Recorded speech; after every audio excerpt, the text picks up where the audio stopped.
예, 안녕하십니까. 창원 지인부동산입니다. 오늘은 가장 임차인에 대해서 좀 이야기를 해볼까 합니다.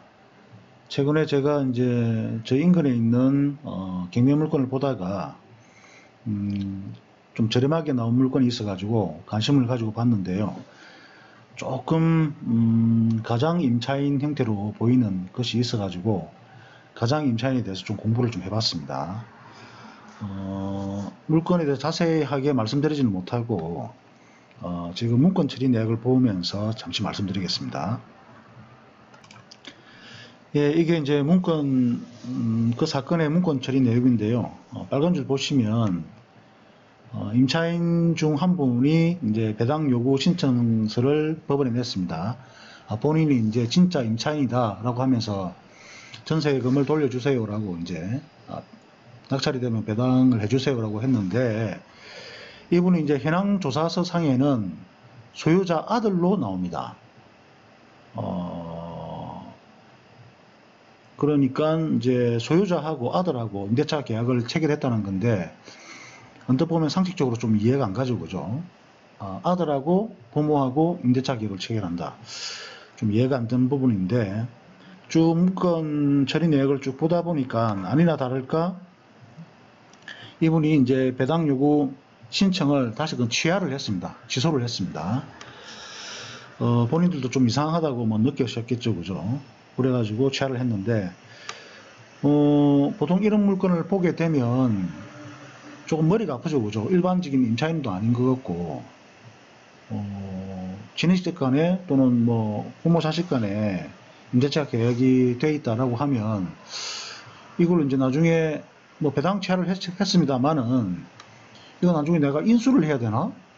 아니면 뭐 말소가 되는 건지, 돈을 물려줘야 되나? 아니면 물려주지 않아도 되는 건가?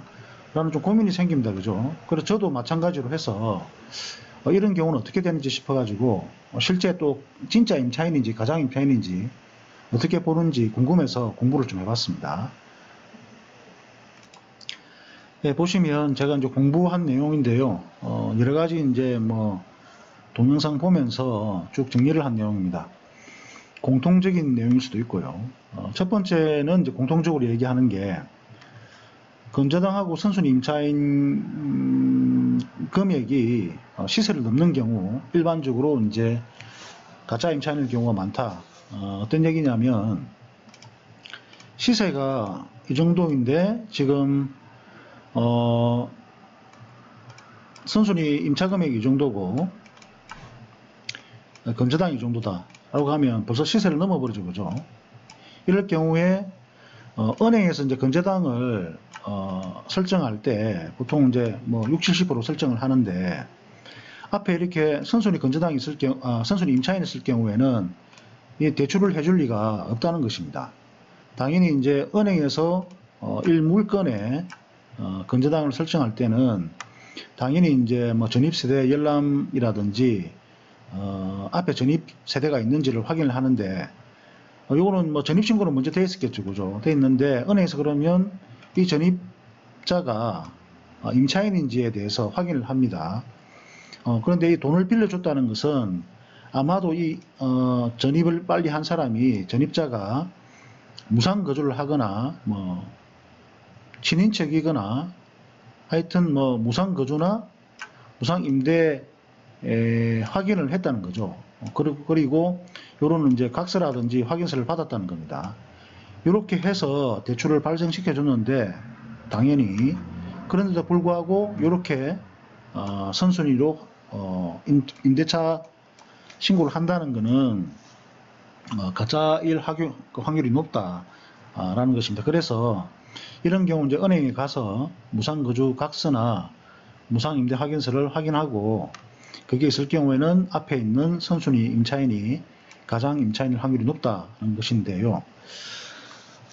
그런데 이제 쭉 보다 보니까 당연히 이런 경우는 100% 이제 가장 임차인이다라고 확정을 못하는 게 만약에 이제 소유자가 이 소유자가 위조, 그죠? 위조, 진짜 임차인인데도 불구하고 이분은 무상 임대를 합니다라고 위조를 해서 은행에 요 제출을 할 경우에는 이게 이제 낭패죠, 그죠? 이거는 진짜 임차인이기 때문에 나중에 입찰을 낙찰 들어가면 이 인수를 해야 됩니다. 물어줘야 됩니다. 이 돈을. 이런 경우도 있으니 정말 조심스럽게 접근을 해야 된다는 겁니다. 참 애매하죠, 그죠? 보기에. 예, 그리고 이제 확정일자가 없거나 경매 개시 즈음에 뒤늦게 확정일자를 신고한다는 것입니다. 보통은 뭐 임차인일 경우에 당연히 이제 보증금 방어가 최우선이죠, 그죠? 저희들 부동산에 오시는 분들이 뭐 가장 크게 걱정하는 게 이제 보증금 떼이지 않을까라는 게 가장 큰 걱정입니다. 당연한 걱정이고, 저희들도 이제 꼭 그 계약하고 나가실 때 확정일자 꼭 받으세요라고 말씀을 꼭 드립니다. 그런데도 불구하고 보증금이 많은데 확정일자가 없다라는 것은 당연히 이제 가장 임차인이라고 의심을 좀 해봐야 됩니다.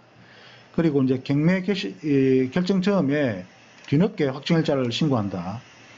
요거는 이제 요것도 이제 의심이 되는 게 전입되실 당시에는 가족이거나 친인척으로 이제 무상 거주를 하다가 경매가 들어가니까 뒤늦게 이제 여기 확정일자를 다시 받는 거죠, 그죠? 이런 경우에는 거의 이제 가장 임차인 확률이 높다는 겁니다, 그죠? 그리고 배당 요구가 없거나 배당 요구 종기일 즈음에 신고하는 경우.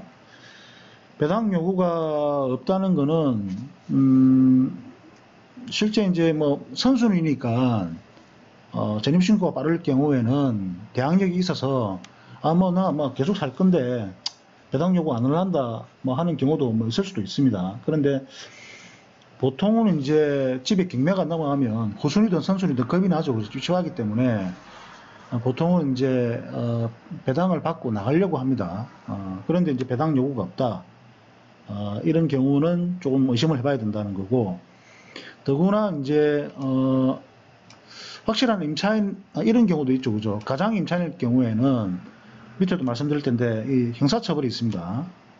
형사처벌 때문에 집에서 배당 요구를 안 하는 경우도 있습니다. 그죠? 좀 겁이 나겠죠, 그죠? 이런 형사처벌을 받을까봐 배당 요구를 안 하는 경우가 있습니다. 이런 경우도 좀 의심을 해봐야 된다는 거고요. 그리고 뭐 일부 점유, 방이 뭐 이렇게 있는데 방 하나만 뭐 점유를 한다. 이렇게 해서 시세는 1억인데 방 하나에만 4천만원 보증금이 들어있다. 뭐 이런 경우 뭐 이런 건 당연히 좀 의심을 해봐야 되겠죠, 그죠? 더구나 뭐 여기 사는 사람이 뭐 장모니, 뭐 아들이니, 뭐 삼촌, 이모니 뭐 이런 식으로 이야기해버리면 당연히 이거는 좀 의심을 해봐야 됩니다, 그죠? 그리고 집 구조가 또 딱 구조가 별도로 구성된 게 아니고 문이 하나밖에 없는데 화장실도 하나 있고 이런 경우에 다른 사람과 같이 쓴다.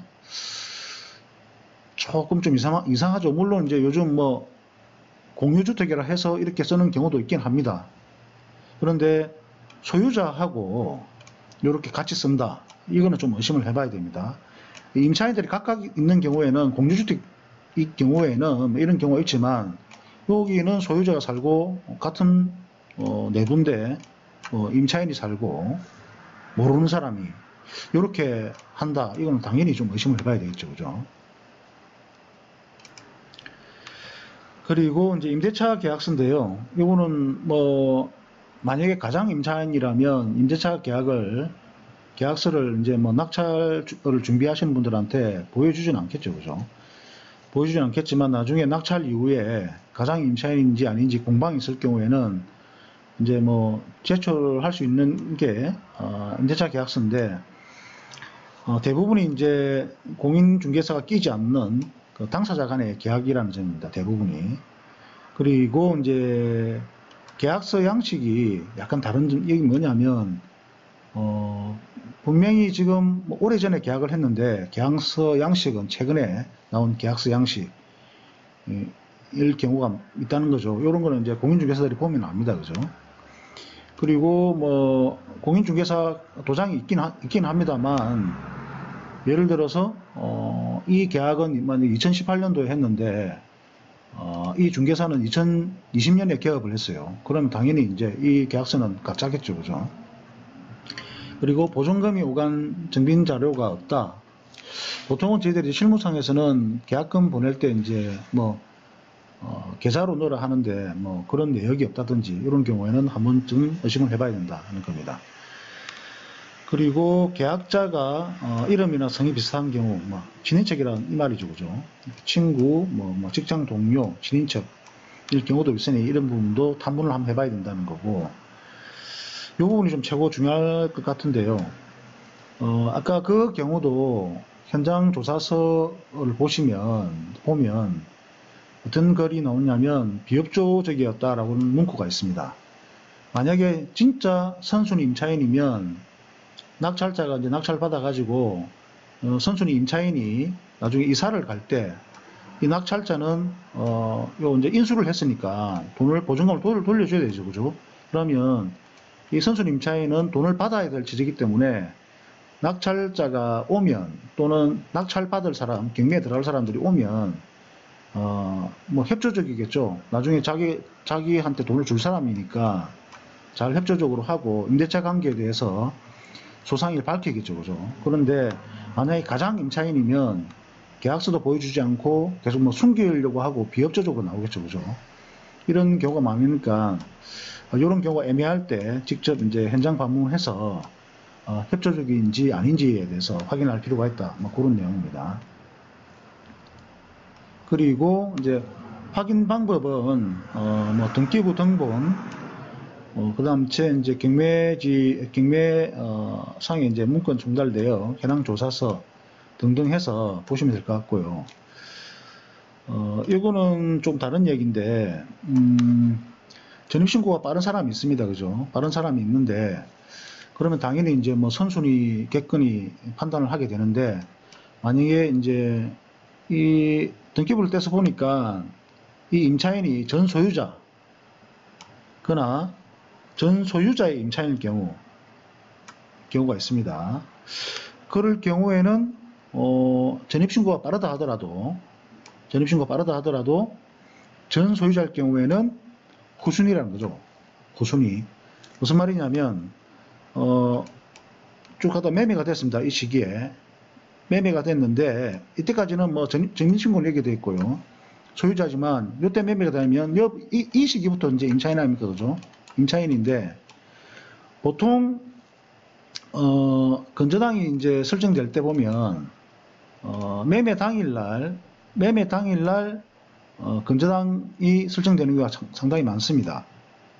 그 이유 그런데 이제 이 임대차 관계는 만약에 건저당 설정일과 임대차 개시일이 동일하다고 하면 부동산 공부를 좀 하신 분은 아시겠지만 뭐 전입일 확정일자하고 건저당이 동일하다고 하면 건저당이 앞섭니다. 이거는 좀 공부를 하셔야 되는데 건저당이 앞서기 때문에 무조건 이런 경우는 이분들은 전입신고가 빠르다 하더라도 후순위입니다. 후순위. 그래서 이런 경우가 있으니까 전 소유자 전입신고가 된 앞섰는데 그죠? 보니까 이 전 소유자다. 그럴 경우에는 이분들은 거의 100% 후순위라는 점 좀 말씀을 드립니다. 그리고 이제 가장 임차인일 경우에는 이제 법적 처벌 이 받는데 뭐 사기죄나 위계에 의한 뭐 경매집행 방해죄, 강제집할 맹탈죄 이런 것들 받는다는 점 말씀을 드립니다. 예, 여기까지 가장 임차인에 대해서 한번 공부를 해봤습니다. 예, 마치겠습니다.